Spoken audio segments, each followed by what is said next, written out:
Going to, याच्या पूर्वी नेहमी बी असतं. बी गोइंग टू बघूया आता.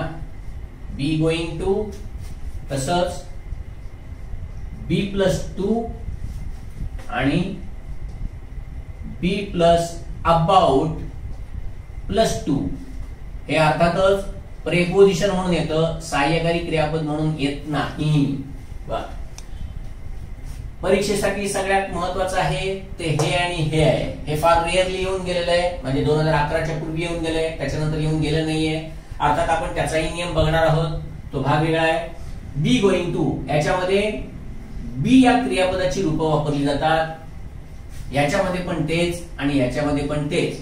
आणि बी या क्रियापदाची रूपं कोणती? फक्त प्रेझेंट आणि पास्ट मधली.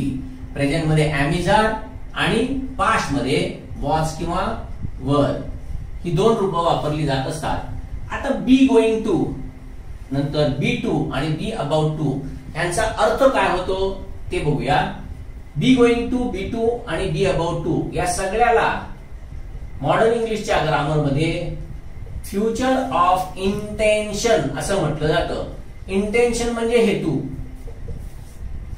ज्या वेळेला मी एखादी क्रिया करायचं ठरवतो त्यावेळेला मी तिकडे माझी इच्छा ज्यावेळेला दाखवत असतो त्यावेळेला मी म्हणत असतो आय विल गो देअर, म्हणजे मी तिकडे जाईन. याच्यामध्ये मी निर्णय घेतलेला दिसतोय, पण मी ज्यावेळेला तिकडे असं म्हणत असतो की आय एम गोइंग देअर, त्या अर्थी मी तिकडे म्हणजे पूर्ण प्लॅन आहे तिकडे, कळतंय ना. परंतु गोइंग टू आहे ह्या दोघांच्या मधलं आहे. म्हणजेच काय बघा, सिंपल फ्युचर मध्ये फक्त प्रेडिक्शन असतं. याच्यामध्ये तुम्ही फक्त एखादी इच्छा, भविष्यात असं होईल असं भाकीत करत असता. भविष्यात एखादी क्रिया होईल याचं भाकीत करत असता. परंतु ज्या वेळेला तुम्ही कंटिन्युअस प्रेझेंट हा फ्युचर मध्ये ज्या वेळेला वापरता त्यावेळेला ती ऍक्शन ही पूर्णपणे प्लॅन्ड ऍक्शन असते. म्हणजे ठरलेलं असतं तिकडे जायचं आणि त्याच्याप्रमाणे सगळ्या अरेंजमेंट्स वगैरे सगळं झालेलं असतं, फक्त निघण्याची खोटी. आणि ज्या वेळेला हे गोइंग टू वापरलं जात असतं त्यावेळी मात्र इकडे डिसिजन घेतल्यानंतर होणारी क्रिया असते. एवढं फक्त नीट लक्षात ठेवा. म्हणजे मी जर असं म्हटलं I will visit the doctor today, त्यावेळी याचा अर्थ होतो मी आज डॉक्टरांना भेटेन. कळलं? इकडे मी काय केलं माहितीये का, मी ठरवलंय त्यांना भेटायचंय, हे मी डिसाइड केलेलं आहे. कळतंय? मी ज्या वेळेला असं म्हणतो I am visiting the doctor today, त्यावेळेला मात्र मी प्लॅन केलेला आहे आणि त्या प्लॅन प्रमाणे मी भेटणार हे निश्चित आहे. कारण का, कंटिन्युअस प्रेझेंट ही प्लॅन ऍक्शन असते आणि ती प्लॅन ऍक्शन असल्यामुळे मी आज डॉक्टरांना भेटत आहे असा त्याचा अर्थ असतो. ही प्लॅन ऍक्शन किंवा मी हे सगळं प्लॅनिंग केलेलं असतं. म्हणजेच काय की मी डॉक्टरांची अपॉइंटमेंट सुद्धा घेतलेली आहे आणि त्याप्रमाणे मी आता संध्याकाळी किंवा ज्यावेळी मला जायचंय त्यावेळी त्या अपॉइंटमेंटच्या अगोदर मी डॉक्टरांना भेटत आहे हे निश्चित केलेलं आहे, एकदम टोटली प्लॅन्ड आहे. आणि त्याच्या ऐवजी मी ज्या वेळेला असं म्हणतो I am going to visit the doctor today, त्यावेळी मात्र याचा अर्थ असा असतो की मी आज डॉक्टरांना भेटणार आहे. आणि मी हे ज्या वेळेला भेटणार आहे हे सांगत असतो त्यावेळेला इकडे मी डिसिजन घेतलेला असतो. पण डिसिजन जरी घेतला असला तरी मी ज्याप्रमाणे इथे अपॉइंटमेंट घेतलेली आहे तशी इथे अपॉइंटमेंट घेतलेली नाही. म्हणजे मी भेटणार आहे आज डॉक्टरांना हे निश्चित आहे, हे आज होणार पण आहे, हे निश्चित होणार आहे. पण असं जरी असलं तरी मी इथे जसं प्लॅन केलंय ना तसा इथे प्लॅन दिसत नाही. म्हणजे मला सांगायचं एवढंच आहे की इथे फक्त प्रेडिक्शन दिसतं, इथे मात्र काय असतं की इथे एकदा घेतलेला निर्णय आहे, डिसाइड जे केलेलं आहे ते इकडे आता डिसिजन केल्यानंतरची जी डिसिजन घेतल्यानंतरची क्रिया आहे ती इथे दिसत असते, आणि इकडे मात्र एकदम प्री प्लॅनड ऍक्शन आहे, अगोदरच प्लॅनिंग करून ठेवलेली ऍक्शन आहे. कळलं? तर हा असा या गोइंग टू मध्ये आणि सिंपल फ्युचर आणि कंटिन्युअस प्रेझेंट मध्ये फरक पडतो. तर हा फरक नीट लक्षात ठेवा. याला काय म्हणतात तर फ्युचर ऑफ इंटेन्शन म्हणतात. हे आताच तुम्हाला सांगितलं. आता हे फ्युचर ऑफ इंटेन्शन मध्ये, इंटेन्शन म्हणजे हेतू, हे तर तुम्हाला समजलं बरोबर आहे. याच्यामध्ये वाक्य कशी असतात की फक्त नीट लक्षात ठेवा. म्हणजे या तिन्ही वाक्यांचा अर्थ समजणं हे खूप महत्वाचं आहे. इथे असतं क्रिया होणार आहे किंवा क्रिया होणार होती. बघा इकडे फ्युचर आहे आणि इकडे प्रेझेंट आहे आणि इकडे पास्ट आहे.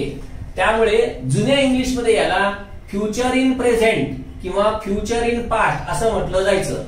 आताच्या इंग्लिश मध्ये याला फ्युचर ऑफ इंटेन्शन म्हणजे हेतू आहे असंच फक्त दिसतंय.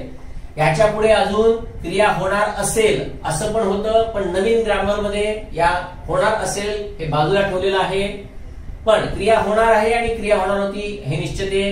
याला म्हणतात फ्युचर इन प्रेझेंट किंवा फ्युचर इन पास्ट. इथे क्रिया होणार आहे हे निश्चित असतं आणि हे निश्चित असतं, त्यामुळे याला इंग्लिश मध्ये डेफिनाइट फ्युचर असं म्हटलं जातं. म्हणजे निश्चित, फ्युचर मध्ये निश्चित घडलेली क्रिया. आणि मगाशी मी तुम्हाला हेच दाखवलं. मी ज्यावेळी असं म्हणत असतो I am going to visit the doctor today, म्हणजे मी आज डॉक्टरांना भेटायला निश्चित जाणार आहे. म्हणजे इथे एकदम ठरलेलं आहे, ठाम केलेलं आहे. जरी अपॉइंटमेंट घेतली नसली तर मी काही ऍडजस्टमेंट करीन, तिकडे 2-3 तास बसेन, पण मी डॉक्टरांना भेटेन हे निश्चित आहे. त्यामुळे हे डेफिनेट फ्युचर आहे. B2 मध्ये हाच फ्युचरचा अर्थ असतो. फक्त इथे काय होतं, क्रिया व्हायची आहे किंवा व्हायची होती असा इथे अर्थ असतो. हेच असा पण अर्थ घेतला जाऊ शकतो, क्रिया होणे अजून बाकी आहे किंवा बाकी होते. कळलं? क्रिया होणं अजून बाकी आहे किंवा बाकी होतं. थोडक्यात इथे मात्र हे जे आहे हे इनडेफिनेट फ्युचर, कारण का हे डेफिनेट आहे, हे इनडेफिनेट फ्युचर आहे. पण याला इनडेफिनेट फ्युचर म्हटलं जात नाही, कारण का सिंपल फ्युचरला दुसरं नाव आहे इनडेफिनेट फ्युचर. त्यामुळे इथे मात्र याला रिमोट फ्युचर असं म्हटलं जातं. आता हे रिमोट फ्युचर का म्हटलं जातं याचं एक उदाहरण देतो. जसं समजा तुम्हाला एमपीएससीचा कारभार माहितीये बरोबर ना. काही वेळेला रिझल्ट लागायला खूप वेळ लागतो आणि हा वेळ लागतो त्यावेळेला आपण एकमेकांना विचारत असतो की रिझल्ट कधी लागणार आहे बाबा. रिझल्ट अजून लागायचा आहे बघा, अजून क्लास 3च्या पोस्ट यायच्या आहेत. मग त्या कधी येणार आहेत काय माहित नाही, पण येणार आहे निश्चित आहे. इथे पण क्रिया निश्चित आहे, जशी इथे निश्चित क्रिया आहे ना तशी इथे पण क्रिया निश्चित आहे. पण ती क्रिया कधी होणार ह्याच्या कालावधीबाबत मात्र संभ्रम आहे. म्हणजे कदाचित लगेच होईल पण कदाचित ते होणार पण नाही, कदाचित किती ती पेंडिंग पडेल हे माहिती नाही. म्हणून इकडे बघा काय दिलंय, क्रिया होणे अजून बाकी आहे. म्हणजे अजून क्रिया व्हायची आहे. कधी होणार, होईल ना, आजच ऍड येईल काय माहित, कदाचित आठवड्याने येईल काय माहित, कदाचित 1 महिने येईल काय माहित, कदाचित यायची नाही. म्हणजे इथे काय आहे हे अजिबात निश्चित नाहीये. कळलं? म्हणून याला रिमोट फ्युचर म्हणतात. रिमोट म्हणजे माहितीये तुम्हाला, रिमोट कंट्रोलवर तुम्हाला समजेल. कळलं का? त्यामुळे इथला जो फ्युचर आहे हे अतिशय दूरचा फ्युचर आहे. म्हणजे ह्याच्याबद्दल पूर्णपणे कायम नेहमी संभ्रमावस्थाच असते. क्रिया होणार हे निश्चित आहे पण तरी पण हे असं असतं. आणि इकडे मात्र बी अबाउट टू मध्ये अर्थ असा असतो की क्रिया लगेचच किंवा त्वरित किंवा थोड्याच कालावधीत व्हायची आहे. याच्यामध्ये काय केलंय बघा, हेच B2 आहे ना तेच दिलेलं आहे, फक्त मध्ये अबाउट प्रिपोजिशन टाकलेलं आहे. त्यामुळे हा जो आहे याला इंग्लिश मध्ये इमिडिएट फ्युचर असं म्हणतात. म्हणजे ताबडतोब आत्ताच्या फ्युचर मध्ये होणारा लगेचचा जो काळ आहे तो आहे. आणि अबाउट यामुळे इथे असा अर्थ झालेला आहे. उदाहरणार्थ समजा असं दिलं, या वाक्याचा अर्थ बघा, म्हणजे तो अर्थ तिथे का झाला हे समजेल. जसं मी म्हटलं शी इज अबाउट 20, असं ज्यावेळी म्हणतो म्हणजे ती जवळपास 20 वर्षाची आहे, असा इथे अर्थ समजतो. म्हणजेच काय, एक आठवडा इकडे तिकडे किंवा एक 15-20 दिवस इकडे तिकडे, पण 20 वर्षांची आहे असा त्याचा अर्थ होतो.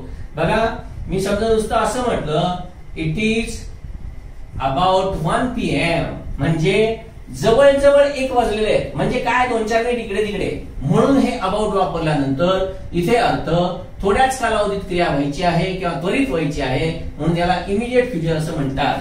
तर हे झालं याचं basic, be going to, be to आणि बी अबाउट टू. याच्या पुढे आता याचे रूल्स काय आहेत आणि हे कसे वापरले जातात ते आपण बघूया. इंग्लिश मध्ये डेफिनेट फ्युचर दर्शवण्यासाठी याचा उपयोग केला जातो, बरोबर आहे. याच्यामध्ये वाक्यरचना कशी असते, जसं क्रिया होणार आहे किंवा क्रिया होणार होती. स्पर्धा परीक्षेमध्ये गोइंग टू वरती आजपर्यंत फार कमी वाक्य आलेली आहेत, पण जी काय आलेली आहे त्याच्यातलं एक वाक्य फक्त कन्फ्युजिंग होतं आणि राज्यसेवेला एक आलेलं वाक्य तेही कन्फ्युजिंग होतं. अर्थात हे काय आहे ते आता आपण बघूया. क्रिया होणार आहे किंवा होणार होती, याच्यामध्ये दिसताना काय काय दिसत असतं, तर सगळ्यात पहिल्यांदा याच्यामध्ये प्रेडिक्शन दिसतं. तुम्हाला माहिती आहे प्रेडिक्शन म्हणजे भविष्य किंवा भाकीत, हे प्रेडिक्शन दिसत असतं. दुसरं याच्यामध्ये परमनंट फ्युचर हे पण दिसतं आणि तसंच याच्यामध्ये इमिजिएट फ्युचर पण दिसतं.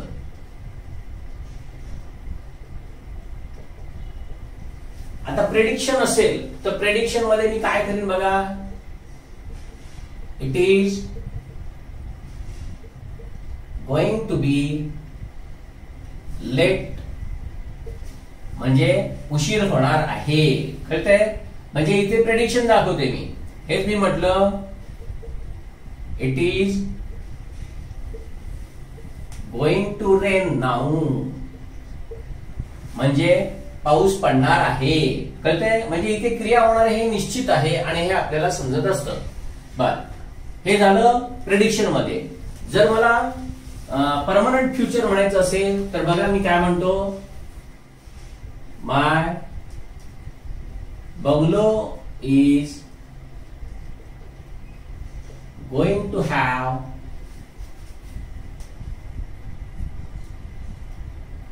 अ swimming pool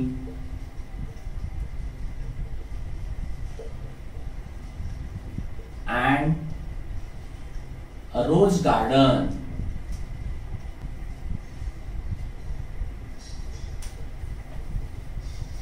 Our city is going to have a new ultra modern hospital.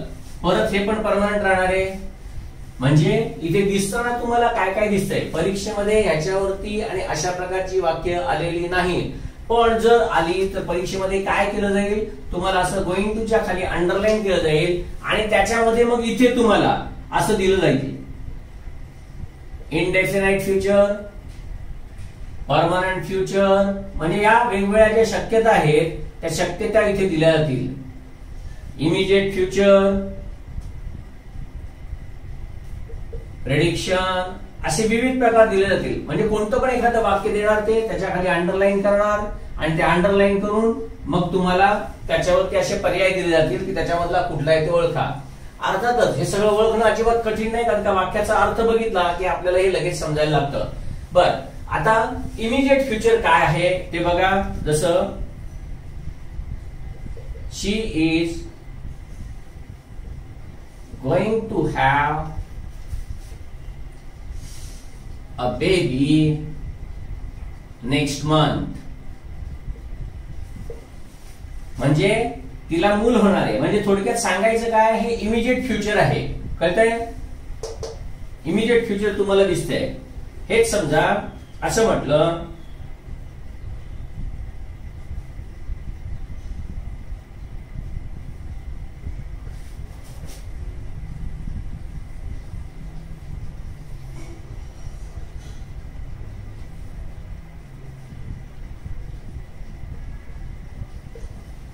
They are going to reach here within half an hour. Going to मध्ये इमिजिएट फ्युचर हा दर्शवला जात असतो, पण असं असलं तर याला डेफिनेट फ्युचर असं म्हणतात, की इथे क्रिया होणार हे निश्चित असते, पण ती लगेच होणार आहे का नाही हे निश्चित माहित नसतं. तरी सुद्धा ह्याच्यामध्ये इमिजिएट फ्युचर दर्शवलं जात असतं. पण ज्या वेळेला इमिजिएट फ्युचर दर्शवलं जात असतं त्यावेळेला तिकडे फ्युचर दर्शवणारा असा एखादा शब्द किंवा का असं दाखवला जातो की ज्याच्यामधनं ही क्रिया लगेच घडणार आहे हे दिसून येतं. राज्यसेवेच्या परीक्षेमध्ये याच्यावरती एक प्रश्न येऊन गेला. तो प्रश्न आता बरोबर आहे का चूक आहे ते आपण बघूया. तो प्रश्न काय होता ते बघा.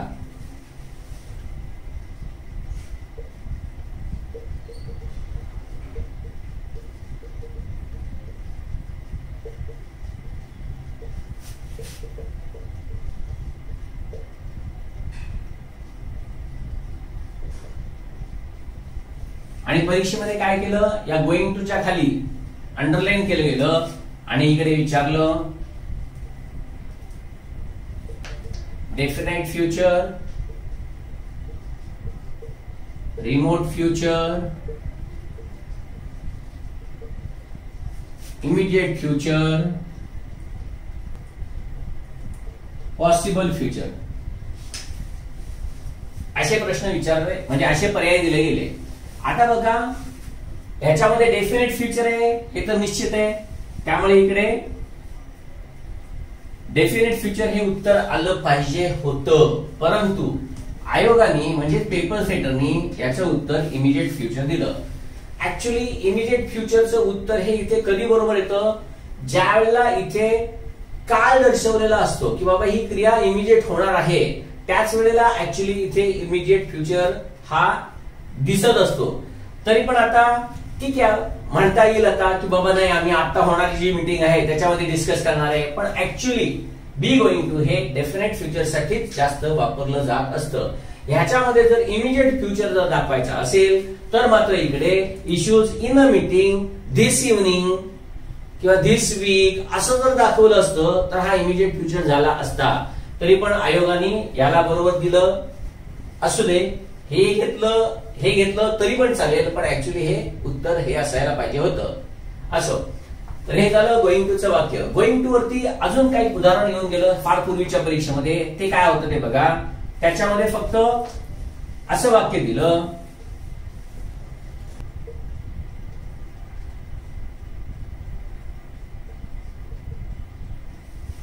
असे एक वाक्य दिलं गेलं आणि मग ह्याच्यामध्ये असं दिलं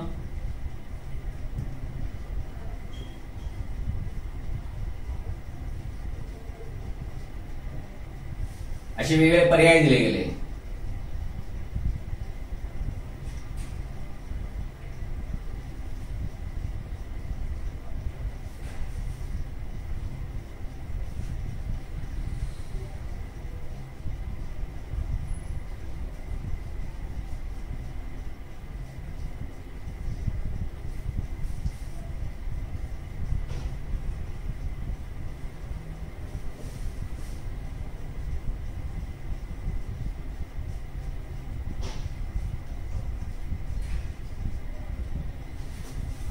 अर्थात आपण काल बघितलं बी गोइंग टू याला इंग्लिश मध्ये फ्युचर ऑफ इंटेन्शन असं म्हटलं जातं आणि इंटेन्शन म्हणजे हेतू असतो.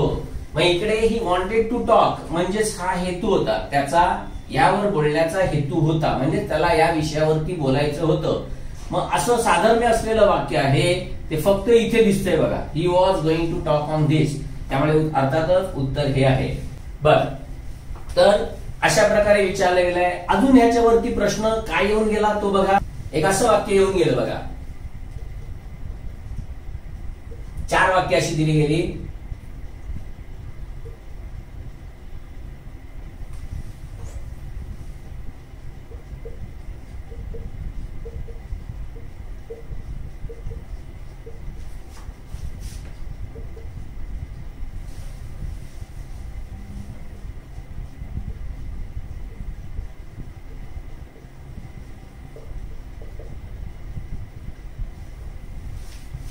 इथे अजून एक फ्रेज आहे ऑलराईट देन, पण ती मुद्दामून मी घेतली नाही, आपल्याला त्याच्याशी महत्व नाही. इथे काय पाहिजे ते फक्त बघायचं.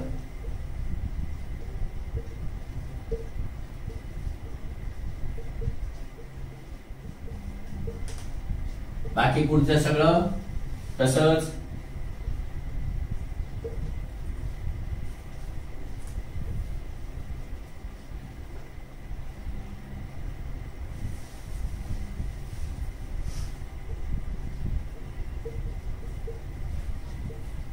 पुढचं तसंच.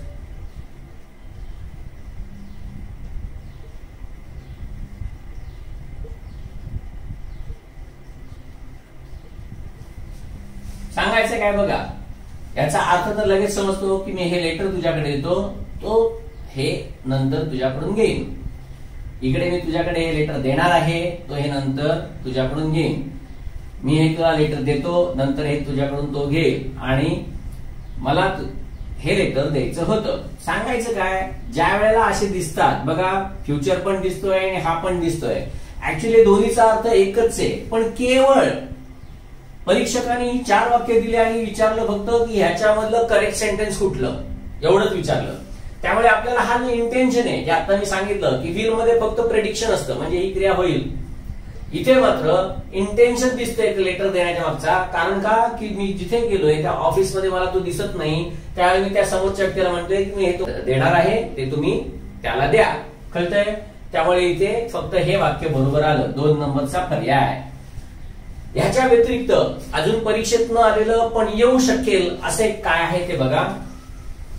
कारण का गोइंग टू हा सिंपल फ्युचरला सबस्टिट्यूट म्हणून वापरला जातो. काय? Simple फ्युचरला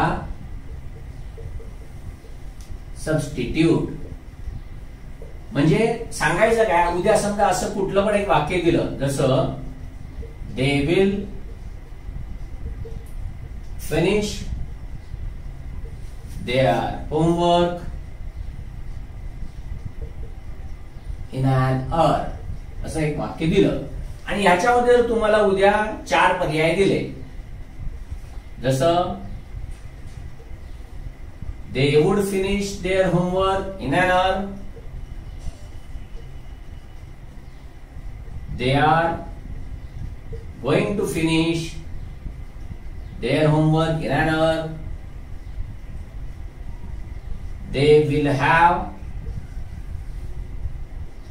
finished their homework in an hour, आणि they were going to finish their homework in an hour. सांगायचं काय, सिंपल फ्युचरला सबस्टिट्यूट म्हणून गोइंग टू चा उपयोग केला जातो. उत्तर फक्त हे बरोबर येणार आहे. एवढं फक्त लक्षात ठेवा. गोइंग टू वरती अजून काही विशेष विचारलं गेलं नाही, पण हे आपल्याला माहिती असलं पाहिजे म्हणून हा एक्स्ट्रा रूल सांगितला. परत त्याच्यामध्ये काहीही दिसू शकतं हे तुम्हाला समजलं पाहिजे.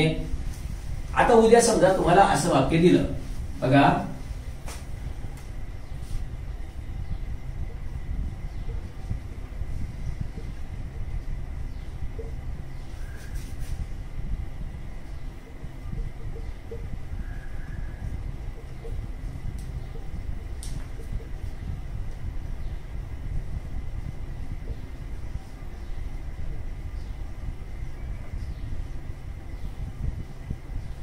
आणि इकडे आता तुम्हाला असं दिलं काय, इंटेन्शन, प्रेडिक्शन, रिमोट पॉसिबिलिटी,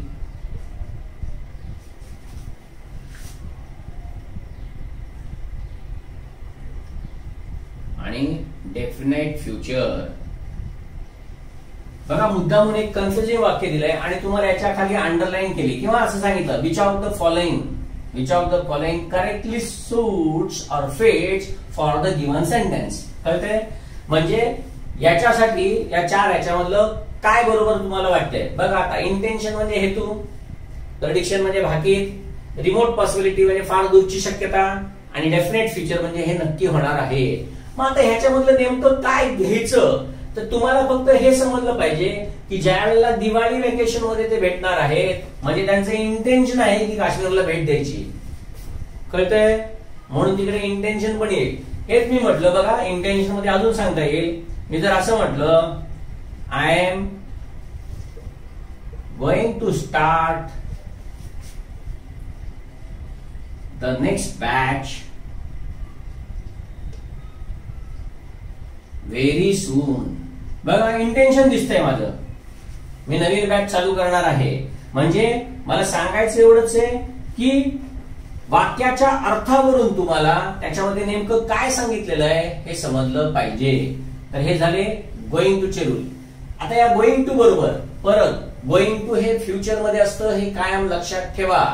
फक्त ह्याच्यामध्ये जरी आता इथे फ्युचर ऑफ इंटेन्शन असं तुम्हाला दिसत असलं तरी सुद्धा वॉजवर गोइंग टू केलं तर मात्र ह्याचा अर्थ भूतकाळातला भविष्यकाळ असा होत असतो. तो कसा, एक वाक्य देतो तुम्हाला म्हणजे समजेल. बघा असं वाक्य दिलं, he was going to phone me yesterday. म्हणजे काय, तो काल मला फोन करणार होता. करणार हा फ्युचर आहे आणि होता हा पास्ट आहे, त्यामुळे याला फ्युचर इन पास्ट असंही म्हटलं जातं. हे कायम लक्षात ठेवा. दुसरं गोइंग टू मध्ये अजून एक महत्वाचा रूल कायम लक्षात ठेवायचा की जो एमपीएससीच्या परीक्षेमध्ये अजूनपर्यंत आलेला नाहीये पण बाकीच्या स्पर्धा परीक्षा नाही, तो काय, तर गोइंग टू च्या नंतर तुम्हाला कधीही गो आणि कम ही दोन क्रियापद कधीही वापरता येत नाहीत. दिली अशी जर दिली तर ती वाक्य चूक आहे असं समजावं. कारण का बघा, इथे पण गो आहे आणि इथे पण गो आहे. गोइंग टू गो दोनदा तेच क्रियापद परत वापरण्याची गरज नाही. तसंच गोइंग टू कम म्हणजे इथे जाताना पण दर्शवणार आहे आणि येताना पण दर्शवणार आहे. त्यामुळे हे कॉन्ट्राडिक्टरी वर्ब्स आहेत. म्हणून अशी ही दोन्ही क्रियापद इंग्लिशमध्ये कधीही वापरली जात नाही. मग ह्याच्यावरती जर वाक्य दिलं तर त्याच्यामधलं कुठलं वाक्य बरोबर असेल ते आता बघूया. त्याची एक तुम्हाला इथे काही वाक्य लिहून दाखवतो म्हणजे समजेल. नियम काय, तर बी गोइंग टू च्या नंतर गो आणि कम हे कधीही चालत नाही. मग रूल काय आहे, तर त्याच्या ऐवजी तिथे कंटिन्युअस टेन्स वापरावे. कळलं, ते कसे तेच आता आपल्याला बघायचंय. ठीक आहे, म्हणजे गोइंग टू बरोबर येत नाही, त्याच्याऐवजी हेच वाक्य कंटिन्युअस टेन्स मध्ये असेल तर मात्र बरोबर होतं.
अशी दोन वाक्य दिली आणि फक्त ए बरोबर, फक्त बी बरोबर, त्याच्यानंतर बोथ बरोबर आणि निदर बरोबर असं दिलं तर काय उत्तर असणार आहे.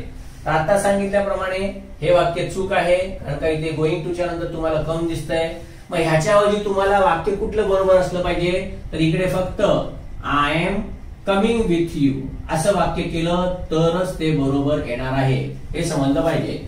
तसंच आहे गोइंग टू गो चालणार नाही. मग आता इथे पास्ट आहे म्हणून फक्त इकडे काय करायचं, शी वॉज गोइंग टू कॉलेज असं फक्त वाक्य होणार नाही. इथे तर गोइंग टू च्या नंतर अराइव्ह दिलेलं आहे, त्यामुळे इथे काही संबंध नाही, त्यामुळे हे वाक्य बरोबर आहे. फक्त ही 2 वाक्य चूक आहेत. मग आता उद्या परीक्षकाने तुम्हाला अशी 2 वाक्य दिली आणि जर सांगितलं याच्यातलं चूक कुठलं आहे बरोबर कुठलं आहे ते शोधा, तर आपण काय करू बघा, अरे आय एम गोइंग हे तर बरोबर आहे, टू च्या नंतर बरोबर आहे, पहिलं रूप लागतं. मग काय दोन्ही वाक्यात चूक आहे, तर त्याच्यासाठी तो नियम माहिती असला पाहिजे की गोइंग टू च्या नंतर गो आणि कम ही 2 क्रियापदं कधीही वापरली जात नाही. परत स्पोकन इंग्लिश मध्ये अशी क्रियापदं बोलताना वापरली तरी चालतात. तिथे गोइंग टू बरोबर कम पण चालतं आणि गो पण चालतं. परंतु तुम्हाला स्पर्धा परीक्षेसाठी हा रूल आहे, तिथे मात्र हे चालणार नाहीये, एवढं फक्त लक्षात ठेवा. त्यामुळे आपण जगाच्या वेगळे आहोत, कारण का आपण स्पर्धा परीक्षा देत आहोत, हे कायम लक्षात ठेवा. त्यामुळे इथे उत्तर फक्त बरोबर असेल ते फक्त हेच बी. समजतंय? हे झालं गोइंग टू. आता ह्याच्यानंतर बघूया B2. आता पुढचं आहे B+2 म्हणजेच काय, तर बी ची रूप एम, इज, आर किंवा भूतकाळ असेल तर वॉज किंवा वर आणि ह्याच्यानंतर टू आणि मग ह्याच्यानंतर वर. बरोबर आहे? हे अशा प्रकारे वापरलं जातं. B2 चा उपयोग कुठे होतो, तर इंग्लिश मध्ये ह्याला असं म्हटलं जातं की ज्या वेळेला तुम्हाला इनडायरेक्ट ऑर्डर द्यायची असते त्यावेळेला ह्याचा उपयोग केला जातो. आता ही इनडायरेक्ट ऑर्डर म्हणजे काय ते बघा. म्हणजे समजा आता माझ्यासमोर एखादा व्यक्ती उभा आहे, तर मी त्याला सांगतो तू उद्यापासून इथे मला दिसला नाही पाहिजेस, तू इथे यायचं नाही असं मी त्याला म्हणत असतो. बरोबर आहे ना? तू इथे येऊ नकोस असं त्याला मी म्हणतो. मग इथलं जे तू इथे येऊ नकोस आहे हे मी त्याला डायरेक्ट ऑर्डर देतोय. इनडायरेक्ट ऑर्डर मध्ये काय असतं की मला इथल्या कोणतरी मला सांगितलेलं आहे की त्याला सांगा इथे येऊ नका, त्यावेळेला मी त्याला सांगतो की तू इथे येऊ नकोस असं न सांगता इंग्लिश मध्ये इथे असं म्हणायचं असतं की तू इथे यायचं नाहीस. त्याला म्हणतात indirect order.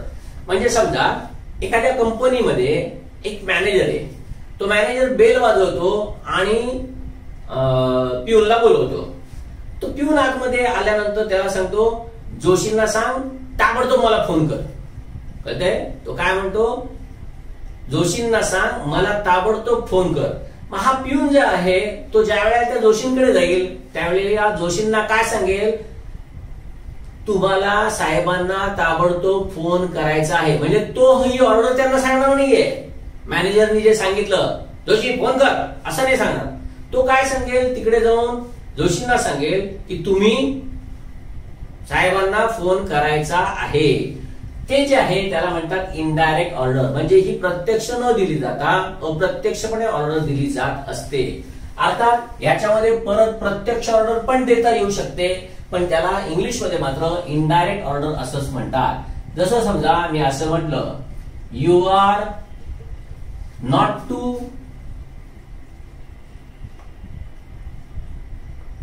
Take anyone with you. म्हणजे तू दुसऱ्या कोणालाही घ्यायचं नाही आहेस. डायरेक्ट ऑर्डर आहे. कळतंय? हेच मी म्हटलं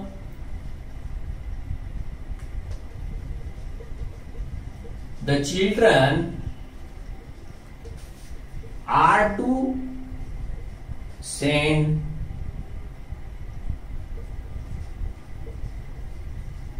द बोर्डिंग स्कूल.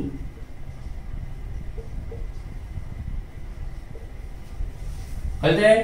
म्हणजे मुलांना बोर्डिंग स्कूलला पाठवायचंच आहे. कळलं का? इनडायरेक्ट ऑर्डर आहे. म्हणजे मी माझ्या मिसेसला सांगत असेन किंवा अजून कोणाला तरी सांगत असेन की मुलांना बोर्डिंग स्कूलला पाठवायचंच आहे, तर अशी ही इनडायरेक्ट ऑर्डर असते. वर्तमानपत्राचा जो मथळा असतो त्या मथळ्यामध्ये सुद्धा कधी कधी या B2 चा उपयोग केला जातो. आपण सिंपल प्रेझेंट टेन्स मध्ये आपण शिकलेलो आहोत बघा की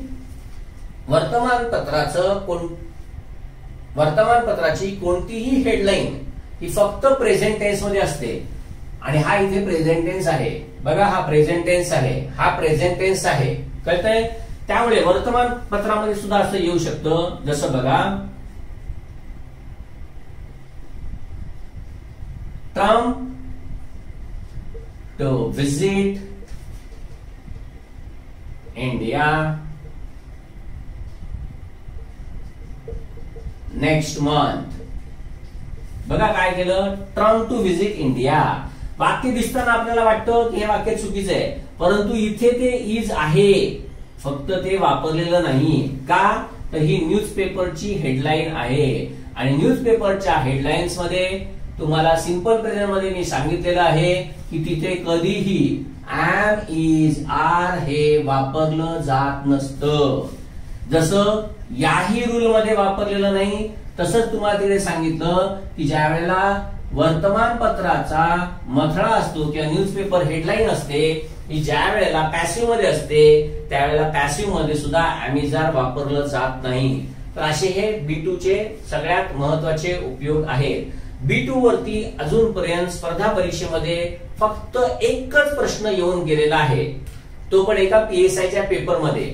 ते कसं वाक्य आलं होतं तेही बघूया. आणि तो इतका वेगळा उपयोग आहे की तो उपयोग हा फक्त ऑफिशियल लँग्वेज मध्येच करतात. जनरली जेवढे म्हणून इंग्लिश बोलणारी माणसं आहेत, स्पोकन इंग्लिश म्हणजे ज्यांचं जे खूप उत्कृष्ट इंग्लिश बोलू शकतात, त्यांना सुद्धा हा रूल माहिती नाहीये आणि ते सुद्धा हा रूल कधीही वापरत नाही. हा रूल फक्त वर्तमानपत्रांमध्ये कधी कधी दिसतो. तो रूल काय आहे तो बघूया आपण. तो रूल बघायचा आहे त्यावेळी तुम्हाला समजेल की हे वाक्य कशा रीतीने विचारलं गेलेलं आहे. बरोबर आहे. याचा ज्या वेळेला पास्ट केला जातो त्यावेळेला अर्थात वॉज वेअर वापरलं जातं. इथे मात्र गो आणि कम तुम्ही वापरू शकता. जसं मी म्हटलं, शी वॉज टू मीट मी. आता बघा, शी वॉज टू मीट मी याच्यामध्ये बघा काय अर्थ होतो, ती मला भेटायची होती. कळलं, वॉज आहे वॉज, त्यामुळे तिकडे होती आलेलं आहे. कारण का B2 चा अर्थ काय आहे तर क्रिया होणे बाकी आहे किंवा क्रिया होणे बाकी होते किंवा क्रिया अजून, म्हणजे मी ज्यावेळी बोलतोय त्यावेळेला अजून व्हायची आहे किंवा अजून व्हायची होती. कळतंय. त्यामुळे याचा अर्थ हा असा होतो. अजून बघा एक उदाहरण. मी समजा असं म्हटलं, the people standing there were to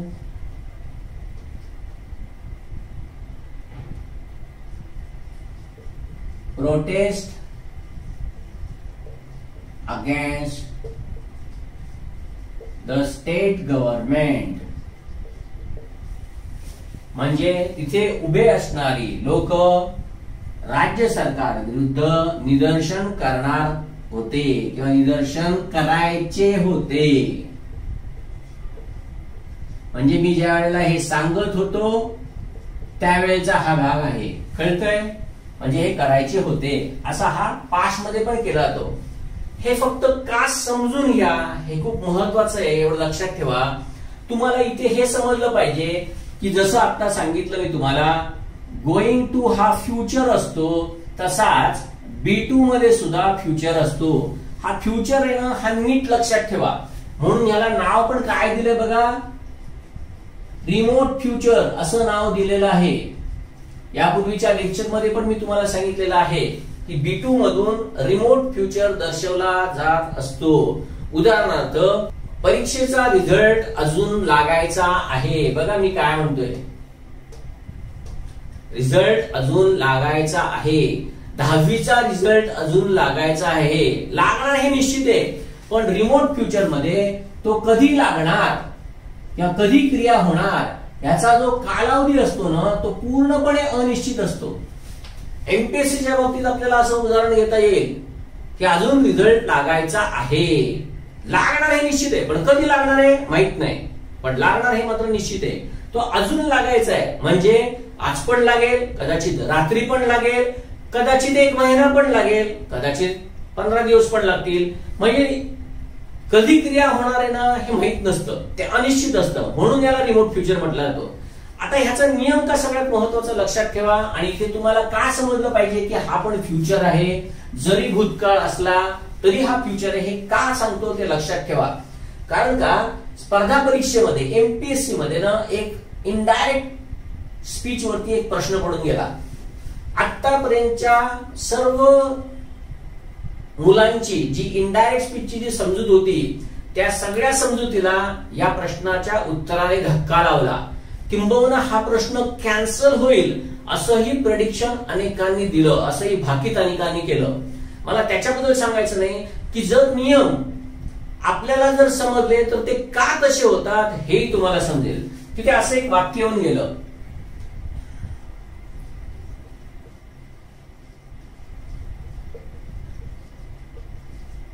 2019च्या प्रश्नपत्रिकेमध्ये येऊन गेलेला हा प्रश्न आहे. The student sed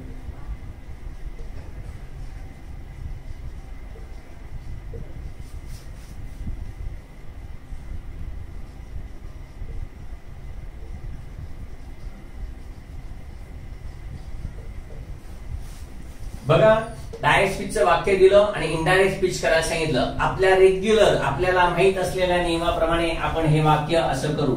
the student asked if they would bring books the next day किंवा द फॉलोइंग डे.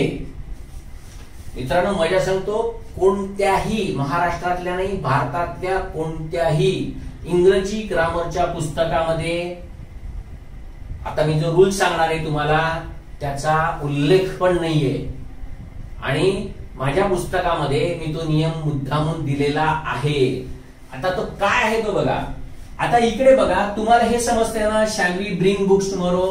इंग्लिश मध्ये ज्या वेळेला इन्स्ट्रक्शन दिलेली असते, फ्युचरची इन्स्ट्रक्शन ज्यावेळी दिलेली असते त्यावेळेला इन्स्ट्रक्शन असलेली अशी वाक्य, फ्युचरची वाक्य ज्या वेळेला तुम्हाला इनडायरेक्ट स्पीच मध्ये द्यायची करायची असतात त्यावेळेला तिकडे B2 वापरलं जातं. हा नियम आहे आणि हा नियम कोणत्याही पुस्तकात नाहीये, पण परीक्षेमध्ये मात्र पडून गेला. मला तुम्हाला ह्याच्याकडेच अंगुली निर्देश करायचा आहे की कितीतरी रूल्स रेन मार्टिन मध्ये नाहीयेत, पालेन्सोली मध्ये नाहीयेत, कोणत्याही प्रख्यात अशा तुम्ही रेफरन्स घेत असलेल्या कोणत्याही इंग्लिशच्या पुस्तकात नाहीयेत, पण परीक्षेमध्ये मात्र विचारतायत. याचं कारण स्पष्ट आहे की जे रूल तुम्हाला माहित नाहीत आणि जी पुस्तकं तुम्ही वापरता त्या पुस्तकांमध्ये नसलेले रूल विचारले जायला लागलेत.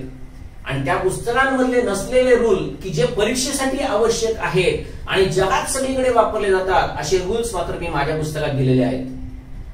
आणि म्हणून मी कॉन्फिडेंटली सांगत असतो की आयोग जर एक पाऊल पुढे गेला तर 5 पावलं मी पुढे गेलेलो असतो. आणि हे फक्त माझ्यासाठी नाही तर तुमच्यासाठी. त्यामुळे त्या पुस्तकाचा जरूर अभ्यास करा, त्याच्यामध्ये तुम्हाला एक हा रूल पण दिसेल. थोडक्यात सांगायचं काय की इन्स्ट्रक्शन बघा, टीचर्सनी स्टुडंट्सना, सगळ्या स्टुडंट्सना दिलेली आहे. वर्गातल्या सगळ्या स्टुडंट्सना टीचरनी सांगितलेलं आहे की उद्या तुम्ही पुस्तकं आणा, बरोबर आहे. त्यावेळेला ती जी इन्स्ट्रक्शन दिलेली आहे त्याच्याबद्दल परत स्टुडंट विचारतोय की आम्ही ती पुस्तक उद्या आणू का. आणि त्यामुळे इकडे वाक्य असं होतं, द स्टुडंट आस्क्ड इफ. आणि आता हे जे वुड आहे त्याच्या ऐवजी इकडे वर टू ब्रिंग असं होतं. आणि हे वाक्य परीक्षेमध्ये येऊन गेलं आणि हे वाक्य बरोबरच होत आहे आणि होतं. कळतंय? तुम्हाला दिसताना वाटतं सर हे का बरोबर नाही. नाही बरोबर आहे. रूल आहे हा ब्रिटिशांचा की इन्स्ट्रक्शन त्याच्यामध्ये जर दिसत असेल तर तुम्हाला B2चाच उपयोग तिथे करावा लागतो. हेच B2 नंतर तुम्हाला कंडिशनल सेंटेन्स मध्ये सुद्धा उपयोगी पडणार आहे. त्यामुळे याच्याकडे लक्ष ठेवा की कंडिशनल सेंटेन्स मध्ये सुद्धा आपल्याला वेअर टू असं करून वापरावं लागतं. जसं मी असं म्हटलं, if they were to reach here early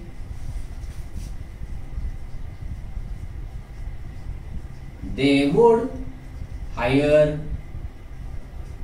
a taxi किंवा कॅब, काय वाटतं ते म्हणा. बघा, जर त्यांना इथे लवकर पोचायचं होतं, कळलं, व्हायचं होतं, जर त्यांना इथे लवकर पोहोचायचं होतं तर त्यांनी टॅक्सी किंवा कॅब भाड्याने ठरवायची होती. कळतंय? म्हणजे त्यांनी ती ठरवली असती, पण त्यांनी ती ठरवलीच नाही म्हणून ते लवकर पोहोचले नाहीत. आता पोहोचता येणं शक्य नाही म्हणून ही याला म्हणतात इमॅजिनरी कंडिशन. आणि त्या इमॅजिनरी कंडिशन मध्ये सुद्धा या वेअर टू चा उपयोग होतो. हेच वेअर इफच्या क्लॉज मध्ये आपण नंतर बघणार आहोत, त्यावेळी तुम्हाला समजेल की हेच वाक्य असं पण केलं जातं, वर दे टू रीच हिअर अर्ली, आणि मग पुढचं तसंच राहतं. हे B2 चे उपयोग आहेत. लक्षात हे ठेवायचं काय की भूतकाळात क्रिया व्हायची होती ह्याच्यासाठी सुद्धा याचा वापर केला जातो. आता याच्या पुढचा जो रूल आहे तो सगळ्यात महत्वाचा आहे, जो मी सांगितलं की परीक्षेत फक्त एकदाच येऊन गेला, जगामध्ये कुठेही वापरत नाहीत, पण जगाचा आणि तुमचा संबंध नाही. तुम्हाला मात्र परीक्षेत तो एकदाच विचारला, अजूनपर्यंत विचारला नाही, पण ह्याच्या नंतर तो विचारला जाईल अशी मला शक्यता वाटते. तो रूल आता काय आहे तो बघूया. आता याचं बेसिक जरा नीट समजून घ्या मी काय सांगतोय ते, म्हणजे तुम्हाला समजेल की तो रूल कसा विचारला, काय विचारला आणि त्याचं उत्तर कसं असतं. आणि मी आता त्याच्या पुढचा पण अजून एक रूल तुम्हाला सांगून ठेवणार आहे, कारण का दोन्ही रूल सेमच आहेत. अजूनपर्यंत कोणत्याही पुस्तकात नाहीयेत, जे तुम्ही वापरताना त्या पुस्तकात तो दुसरा रूल नाहीये. पहिला रूल आहे ना तो तुम्हाला रेन अँड मार्टिन मध्ये पण मिळेल, पण त्याचा जो पुढचा दुसरा रूल आहे तो रेन अँड मार्टिन मध्ये नाही. परत सांगितलं, रेन अँड मार्टिन हे फक्त 10वी पर्यंतच्या कॉन्व्हेंटच्या स्टुडंट्सच्या रेफरन्स साठी पुस्तक आहे. आज सुद्धा ते कॉन्व्हेंट मीडियमच्या 10वी पर्यंतच्या विद्यार्थ्यांना रेफरन्स साठी घ्यायला सांगतात. ग्रामर त्याच्यामधलं त्यांना विचारलं जातं. आपण ग्रॅज्युएट झालेले आहोत, आता त्या पुस्तकावरती किती विसंबून राहायचं हे तुम्ही ठरवा. रूल सांगतो काय तो नीट लक्षात घ्या. बघा आता समजा असं वाक्य दिलं, he was to meet me today. या वाक्याचा अर्थ काय होतोय, म्हणून अर्थ समजणं खूप महत्वाचं आहे, ते लक्षात ठेवा. He was to meet me today म्हणजे तो मला आज भेटायचा होता. बरोबर आहे. अजून बघा वाक्य, he was to finish homework before going to play. अर्थ काय लगेच समजतो, तो त्याचा होमवर्क खेळायला जाण्यापूर्वी पूर्ण करायचा होता. बरोबर आहे.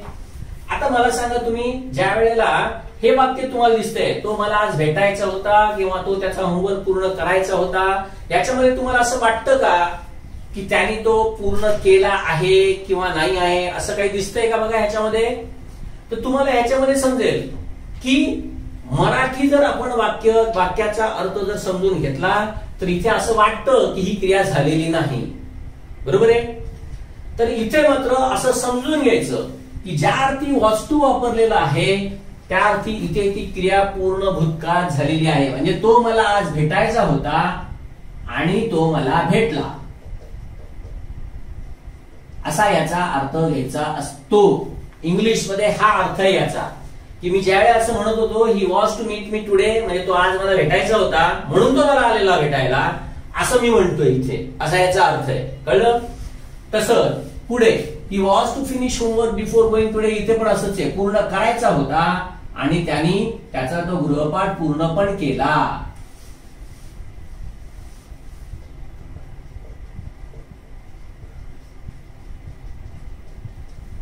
समजतंय? बर, आता हे जे B2 आहे, B2 कळतंय, या B2 च्या पुढे हॅव वापरून ह्याचं मॉडेल परफेक्टिव्ह बनवलं जातं. ते आता कसं आणि काय आहे आणि त्याचा अर्थ काय होतो ते बघूया. आणि या वॉज टू हॅव वरती MPSC मध्ये प्रश्न विचारला गेला, पण हाच रूल गोइंग टू च्या बाबतीत सुद्धा लागू होतो. म्हणजे साधं बघा, अजून हेच वाक्य समजा मी असं दिलं, he was going to meet me today. फक्त हा अर्थ बदलला आणि इकडे मी फक्त एवढंच म्हणेन, म्हणजे मराठीमध्ये तो मला भेटणार होता, आणि याचा पण अर्थ तोच आहे, त्यामुळे तो मला भेटला. कळतंय? तसंच इकडे पण आहे. कळलं? म्हणजे मी हेच वाक्य असं लिहिलं, he was going to finish homework before going to play. म्हणजे तो पूर्ण करणार होता गृहपाठ आणि त्याने पूर्ण केला, असा याचा अर्थ आहे. आता या दोन्हीचा अर्थ तर सेमच आहे, याचा असू दे किंवा याचा असू दे. फक्त फरक काय, इकडे वॉज टू आहे, त्याच्यावर इकडे वॉज गोइंग टू आहे. बरोबर आहे? आता रूल काय आहे तो बघा. ज्या वेळेला ह्याच्या पुढे हॅव लागतं आणि ह्याच्या पुढे हॅव लागतं, त्यावेळेला हेच वाक्य आता असं होतं बघा. म्हणजे मी हेच वाक्य आता असं लिहिलं, ही वॉज टू हॅव. कळते का काय केलं बघा मी? बी त्याच्यानंतर टू आणि त्याच्यानंतर हॅव घेतलं, आणि हॅव असलं की त्याच्या पुढे क्रियापदाचं तिसरं रूप आलं पाहिजे. त्यासाठी हे वाक्य असं झालं, ही वॉज टू हॅव, आणि हॅवच्या नंतर तिसरं रूप येतं, म्हणजे he was to have met me today. मग याचा पण अर्थ तोच आहे. काय? तो आज मला भेटणार होता. पण ज्या वेळेला मी इकडे हॅव वापरतो याच्यानंतर, तर याचा अर्थ असा होतो, पण तो मला भेटला नाही. कळतंय? तसंच याचं पण होणार आहे. He was going to have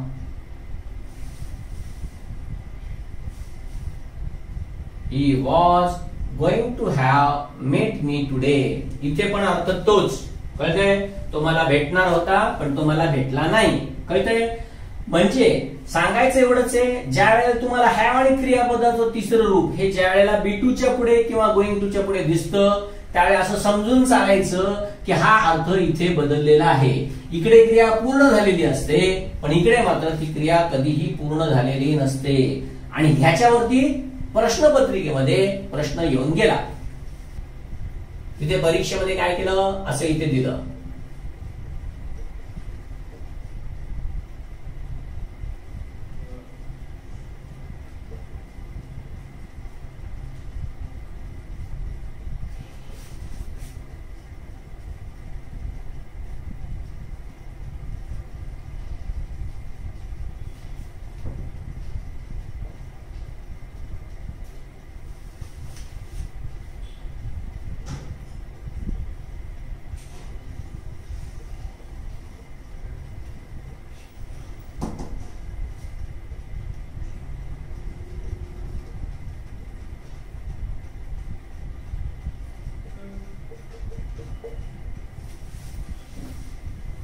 इथे बघा बट दिलंय फक्त.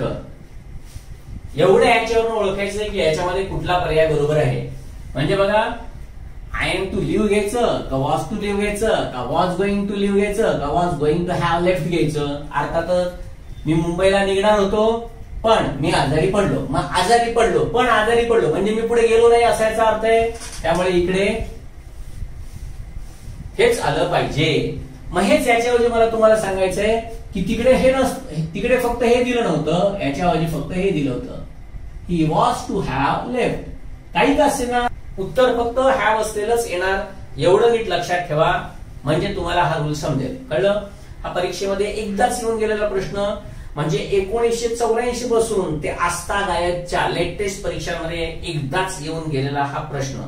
त्याच्यानंतर पुन्हा हा प्रश्न आला नाही. हे रूल्स जगामध्ये वापरले जात नाहीत. किंबहुना अनेक भारतामध्ये अनेक इंग्लिश बोलणाऱ्यांना सुद्धा हा रूल माहिती नाही. परंतु आपल्याला मात्र स्पर्धा परीक्षेमध्ये विचारणार, एवढं लक्षात ठेवा. ठीक आहे? हे झालं B2. आता ह्याच्यानंतर बघायचंय बी अबाउट टू. म्हणजे आता जे आपण B2 शिकलो त्याच्यामध्ये फक्त हे अबाउट हे प्रेपोजिशन टाकलं जातं आणि टू दिलं जातं. आणि हे मात्र नेहमी इमिजिएट फ्युचर दर्शवत असतं.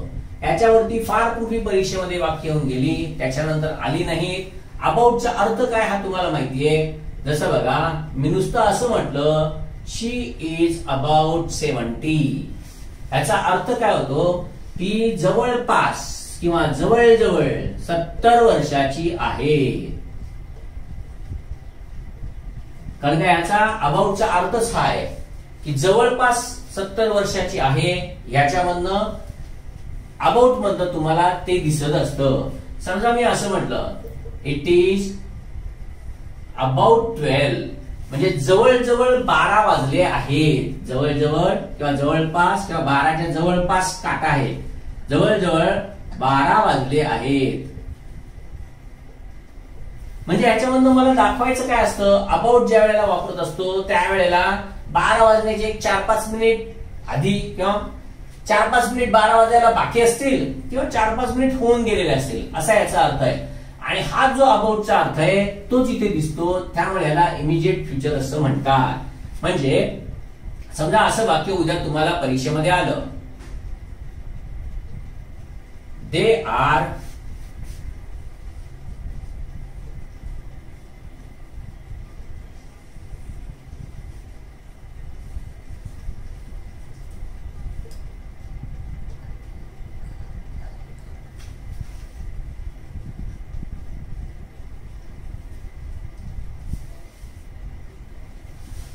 तर इकडे तुम्हाला परीक्षेमध्ये काय देतात, अबाउट,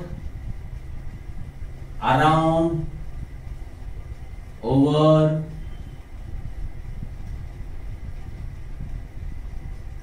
आणि अप.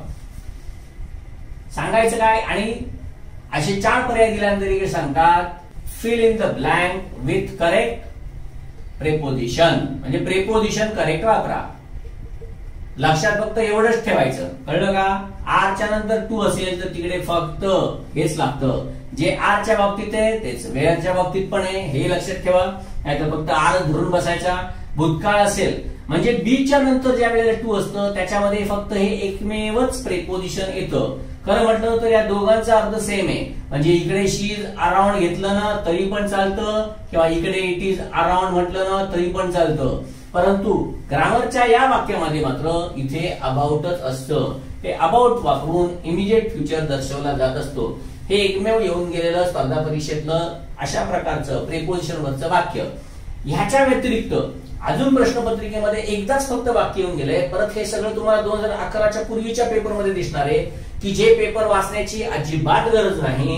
सांगायचं काय, एवढं सोपं आता येणार नाहीये, पण आलं तरी सगळं माहित असलंच पाहिजे, कारण का अबाउट मधनं हा इमिजिएट फ्युचर दर्शवला जात असतो. दुसरं वाक्य काय आलं बघा. समजा मी असं म्हटलं we are going to enter the city shortly. मग आता इथे हे जे ऍडव्हर्ब आहे शॉर्टली, त्याच्यानंतर इन अ शॉर्ट व्हाईल किंवा इन 10 मिनिट्स किंवा in half an hour, in 2 hours, काही पण असू दे. हे ज्यावेळी तुम्हाला दिसेल म्हणजे त्या वाक्यामध्ये ज्यावेळी तुम्हाला गोइंग टू दिसेल आणि त्याच्यानंतर अशा या टाइमच्या फ्रेजेस ज्या वेळेला दिसतील त्यावेळेला हे वाक्य जर उद्या पर्याय आले तर ते कसं होतं ते लक्षात ठेवा. म्हणजे समजा पहिला पर्याय असा दिला we are going to enter the city. दुसरा पर्याय दिला we will be entering the city. तिसरा दिला we are to enter the city. आणि त्याच्यानंतर इथे जे जे काही ऍडवर्ब दिलं असेल ते आता समजून घ्या तुम्ही की ह्याच्यातलं कुठलंही ऍडवर्ब म्हणजे शॉर्टली असेल किंवा इन अ शॉर्ट व्हाईल असेल किंवा इन 10 मिनिट्स असेल किंवा काही पण असेल, आणि चौथं दिलं